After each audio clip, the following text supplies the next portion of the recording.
some protests happening down outside the Capitol. The simulated riots in D.C. was a powder keg long in the making. The evidence for pre-planning and setting up a situation for a disaster is overwhelming. Paid actors. We can take that place. We got more people coming up. Let's get them down here on the front. I want to confess that I was paid to pretend to protest today. Hey, I'm going to break this f***ing phone if you don't stop. They hit me with bullets. They're not officers, man. Controllers. They were guys, they were almost like monitors. They were like corralling them, and they were telling them what to do, and they did everything these guys did. Bring the red home! You can drop down into a room underneath more people. Take a step back. Get in there. Do your job. Get out. And Hollywood tear gas and mace.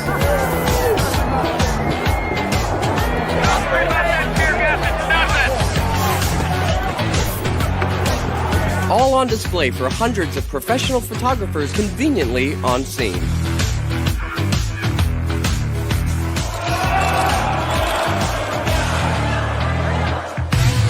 In this episode, we're going to analyze the climax of the story and show you how a little stage direction and fake blood became an instrumental role in furthering the division of the nation. And he was hiding there. She had no idea that he was even sitting there aiming a gun right at her face. It's not a talk anymore! I didn't see it, but they shot a woman. They all acting, they acting. This is Everything Wrong with the Capitol Shooting. I'm convinced it was energy orchestrated from what I saw. You guys gonna come in the building? Only on Woo's News. The Homeland Security Exercise and Evaluation Program provides a set of guiding principles for large emergency response drills. In these guidelines, we read about the various roles, such as players, controllers, simulators, evaluators, actors, observers. The term participant encompasses many groups of people, not just those playing in the exercise. The head directors of large emergency drills are called exercise controllers. Their job is to keep things running according to the master plan. And here's a cover of the guidelines manual, which spells sheep. Hasip. Any professional emergency response drill or military drill makes use of fake blood in a variety of forms. Blood capsules, sponges, syringes, and squibs. A simple blood squib is a pouch that is designed to break on impact. There are all kinds of squibs using various pumps and tube assembly. Here's the HydroSim trauma bleeding simulation system. It's basically a small pack containing a fake blood supply and a pumping mechanism and some tubes. Some of them are battery operated. Now that we're equipped with the various roles, let's start the analysis. Aquí, outside the speaker's lobby. As a footnote, I am not affiliated with any gangs. And I wasn't paid to make this video, so I'm looking at this completely unbiased. We've also added a time code to Jaden X's footage, which we'll call Angle 1. And let's review the scene with minimal volume.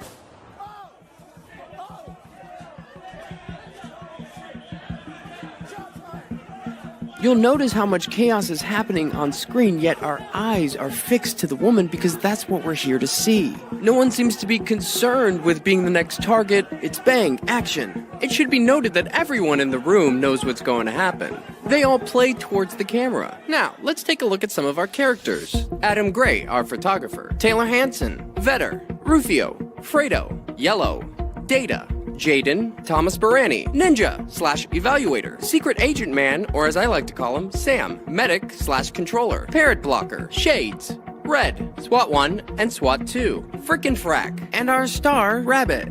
We're gonna break this down together, and we're gonna analyze this with 6 different angles, and in chronological order. Let's do this. Now this is Medic coming into the room. Notice the enormous earpiece. What's that about? Now look what Red does. He kicks the door. Now we see Red either pick up something or drop something, and it looks like Medic does the same. And we know he's the Medic because of this patch or sticker. Here we can see Red has one glove on, and you can see Jaden in the distance. Now we're all kind of led into this room outside the speaker's lobby. We can see Medic has one glove on as well. There's Frick. Oh, hey there. And there's our star. They're just waiting around again. And you can see our star looking in the direction of the weapon. She seems amped up or nervous. And you can see we have Taylor Hanson on our left. Notice how Yellow hands Rufio the helmet. And notice while he does that, we can see Cop 2 and Fredo discussing. Almost like they're waiting for something. Okay, we got police coming up. Okay, we got police coming up. Now Frickin' Frack come down. Rufio takes off his hat, changing his appearance. He receives the signal, and they leave. And it all feels a little rehearsed. And you can see Adam Gray push his way through. Now this is orange in the front. You should also note that the glass is not glass, but plastic, or stage glass. And you'll notice that this barricade was set up before they entered the room. You can see Barani in red to the left of the screen. In about 30 seconds, they're gonna make their way to the front. Notice how our star keeps looking over to the left, as if she's waiting for something. As the officers leave, they're pretending to talk to each other. And you can see how easy this plastic comes out. You see how easy that is? Frack taps the back of Vetter. Jaden is the first one to give the command that there is a weapon at 34 minutes and 49 seconds. And you can hear others chanting the same thing. Notice that the gunman briefly removes his hand from the weapon, like he's communicating, replying to his earpiece. Look how long it takes him to do it. Notice this person just walking in the background. If we draw a straight line from where the weapon is to where our star is, you will see that they don't match up. The weapon is far below her neck area. And boom, right there. Now that's 15 seconds since Jaden announced there was a weapon. That's important. Now let's back it up 15 seconds. We can see this guy point to Orange. Orange gives a hand movement. And look, the Hollywood glass just falls right out. SWAT 1 goes to Sam. Now why would Blue ever be in on this conversation? Blue makes his way past Yellow, where he grabs him, and you can see Barani making a hand movement. And he touches Red on the back, and Barani signals her to get into place. And she goes through, and she's ready to fall. And they all scatter. Notice this guy in the background. No one looks in the direction of the gunman. Yellow gets into place. Now that's Rufio. Right when she goes up, he turns his back.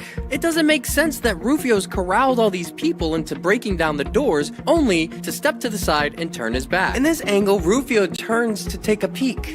And he touches Red on the back. And Ninja automatically puts his hands up. Also, notice when she falls back, her backpack looks fairly plump. A perfect breakaway for a fall. And you'll see Yellow breaks her fall, boom, with his foot. And here you can see the plastic glass. Red gets out of the way. And interestingly enough, Ronnie moves down just to touch her. Just to touch her right backpack area. Just for a brief moment. While Sam comes down, he moves her, 9 inches to his left. He's about to reach under her right shoulder. At the same time he does it, SWAT 1 briefly squeezes her right hand, or he's putting something in there. When Sam picks her up, she puts her hands in front of her face. It almost appears that she opens her eyes right there, and she just puts her hands down. Boom, she's set down, and then her elbows go down as Data and Orange move into place. Now Sam's gonna make a big hand movement. His left hand is still under her right shoulder, trying to give her a back massage and shit. Who writes this? And look how she's laying. She's still got her right leg up. It's only been 11 seconds since the weapon went off. And here you can see her curl the side of her mouth up, while a drop of blood runs out from under her nose, which takes less than 16 frames. Here it is in real time. No blood.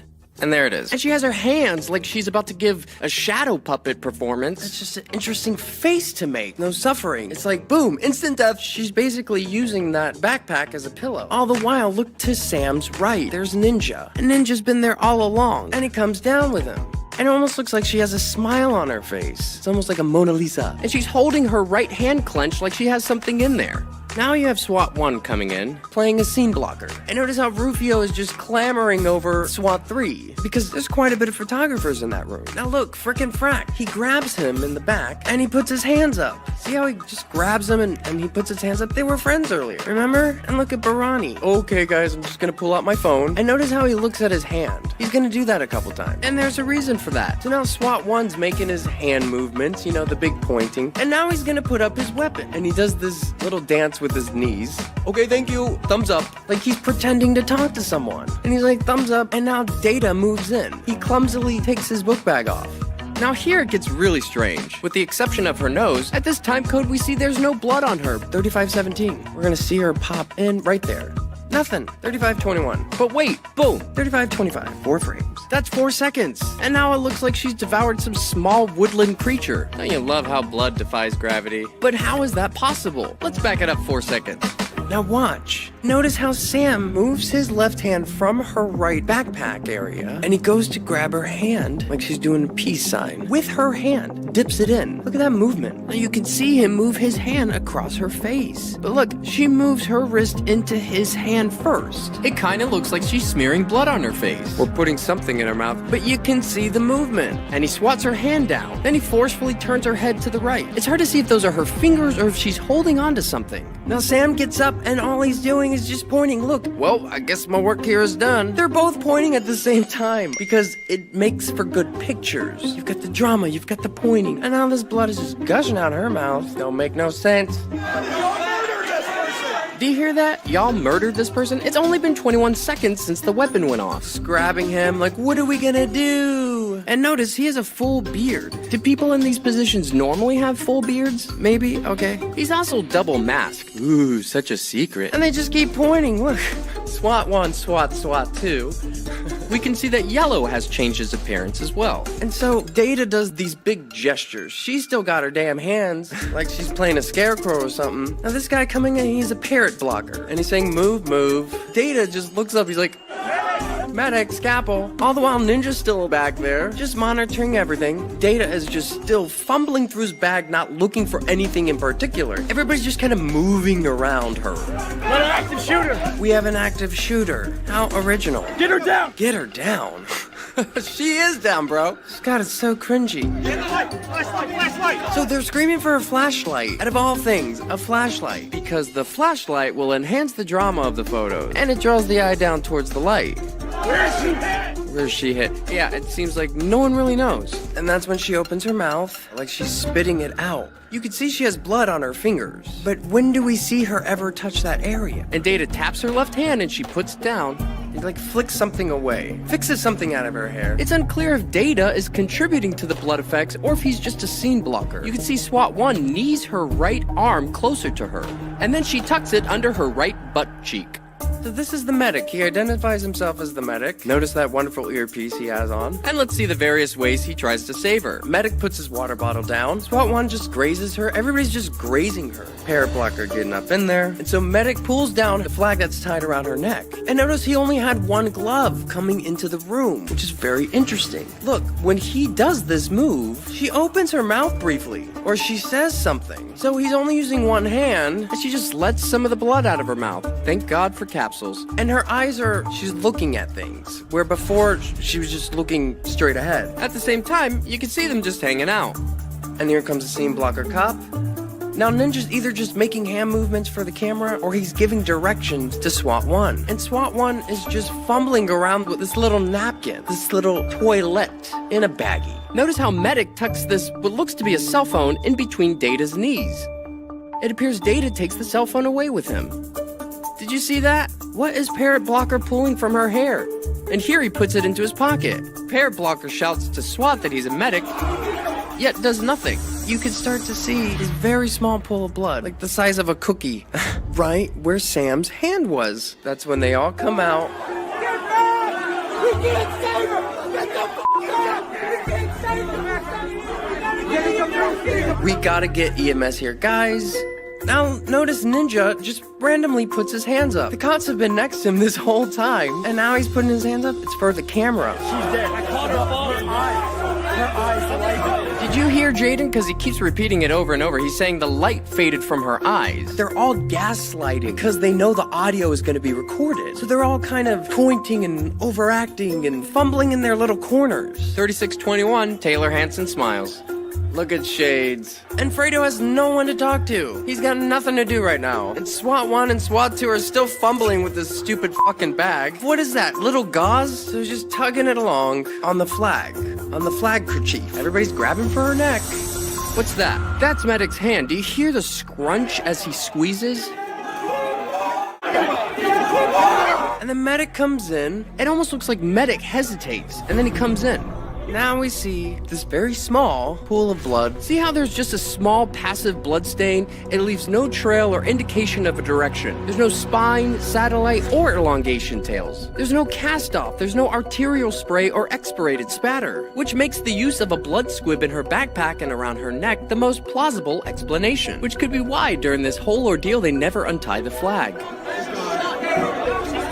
She's gone, man. We're gonna see that cap, black hat cap. He's still just looking for a pulse, but he just declared that she wasn't there. And now look, he clearly has blood on his fingers. And he turns his fingers around and looks at them. And he just wipes them on the flag. Look, he just wipes them on the flag. And he moves it out of the way. And that's when SWAT 1 comes in with his little towelette. Dab, dab, dab. Dab, dab, dab, dab, dab. Like this is fucking ASMR or some shit. At the same time, he snaps another photo. Barani's faking a call, looking at his hand. And there's Jaden. And Ninja just ninjas his way over to us. Scene blocker, cop blocks, parrot blocker. Hey, what's going on? Who's that? Oh, he's got a radio. Maybe he'll call for help. No one's doing anything. Medic stands up. See, he's the medic with that sticker. And there's Adam Gray, taking all the photos. And it appears the clock reads 2:47. Fredo still has nothing to do. Now look, it's frickin' Frat. They're still hanging out. Frick sees the camera and begins acting again. Yep, we're still rolling. What? Got blood on the floor. Yeah, not that much. Now that's Yellow saying that. Oh, Vetter, bless your heart. And now look at Rufio with his hand on top of his head like, oh, it's such a shame. Oh, Barani puts his hand around Red. There's the famous photo.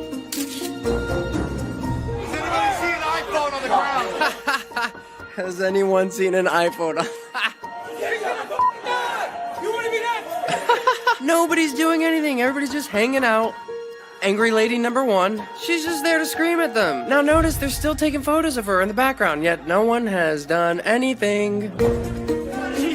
She's dead, she's dead. Hanson in the background, he's got his footage. This is, oh no, we'll see him later. Barani motions to medic, and now Fredo motions for Bike Cop 1. Look, more pointing, more big hand movements. Do you see any blood on Sam right now? He put gloves on, and he's got little paper towels, or something. Maybe it's a script. They're still just getting all the pictures. Shades is making his big hand movements. Oh, he's grabbing Barani, but notice Barani puts his hand on his back, or he grabs him, and he lets go. Big hand movements. It's Jazz Fingers. And there goes Adam Gray. What's up, bro? Who later gets fake arrested. And then Red is pushed out with Data. See, they've already made one. And look how uniform they are. Looks like they made it just in time, even though they don't go out that way. And there she goes, with her book bag and flag still wrapped around her. Luckily, they don't have that far to go, just right out that door. Is that normal? Is that normal protocol? You would think if it was as easy as for everybody else to get into the Capitol, it would be for paramedics. Now we see Sam on the other side of the door, and we see he's littered his latex gloves on the Capitol floor next to the blood. No one would ever do that, unless it was to add drama to the photos. So that's our pool of blood. That sad, pathetic pool of blood. This is classic. Oh, you just stepped in the crime scene. Guys, you can't make this stuff up. I think he does do it intentionally because it creates a transfer pattern from the heel of his boot. It adds drama to the photos. He intentionally does that. Is that a cop? Come on, guys. Is that a cop? Are these cops? And now they put the black ski cap over the blood. They've got the photos. And that's the guy who stepped in it, now changing his appearance. And those are the sad, pathetic droplets from one malfunctioned squib. Now, let's take a look at the aftermath. Oh no. And so they're all just echoing the same thing over and over again. They're getting everybody to spread the word. They just killed the girl! They just f***ing shot a girl right in the goddamn stomach. I thought it was supposed to be her neck. They're shooting kids. They shot a girl there. They shot a girl. This is like the cringe hour. They shot a girl. But listen to what this lady says. That's amazing. It completely validates everything we're doing here. And notice coming down the stairs like a damn 80s movie, Thomas Barani, with his hand up. He's about to stop on the stairs and just start screaming. Shot her and killed her. And then no one's gonna pay attention. Wow. And now he caught somebody's attention. Shot her with a gun through the neck. She fell back into my hand. Bro, why are you lying? Oh, don't you mean your hand fell back into her book bag? Man, this guy's such a creep. He's not talk anymore. This is too much. God, this is so hard to look at. And here he is They again. shot her in the neck, and she fell back on me and started saying she was fine at school. What? Guys, you know none of that happened. And then she started kind of like moving weird. Okay, that's true. It could have been me, but she went in first. This could be you or your kids. Jesus. And here they're whisking her away on a stretcher. Notice these highlighter badges on all of them. Maybe you can tell me what these are. And maybe you can tell me what this black waistband is.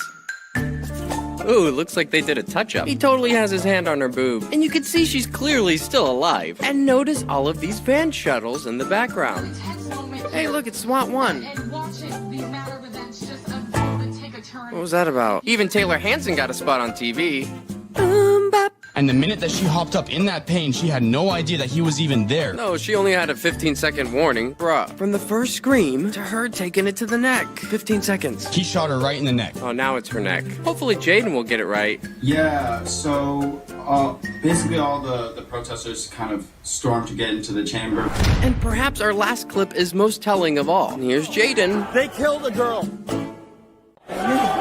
They killed a girl. I dead ass have it on camera. They shot her. I seen this shit on camera. They had. I guess we're all done. Yeah, so fucking. I guess we're all done. Yeah, so fucking. I got it all. So what do you think, guys? Can you see what I see? Is this shit legit? Maybe I'm missing something. Maybe I'm overlooking it. Please, if you see anything I'm not seeing, write it below. Please use your word choices carefully when commenting. Hey, thanks for coming down the Babbitt hole with me. Are we being duped? If you learned something, feel free to subscribe. That's why I'm here. It's not just for fun. You know, it takes a lot of work to edit these videos, and I'm just one person. I don't have all the answers figured out, but I can tell you something ain't right. Please feel free to mirror, share, and please keep analyzing. Maybe we could start looking at this stuff a different way. Hey, thanks for breaking this down with me.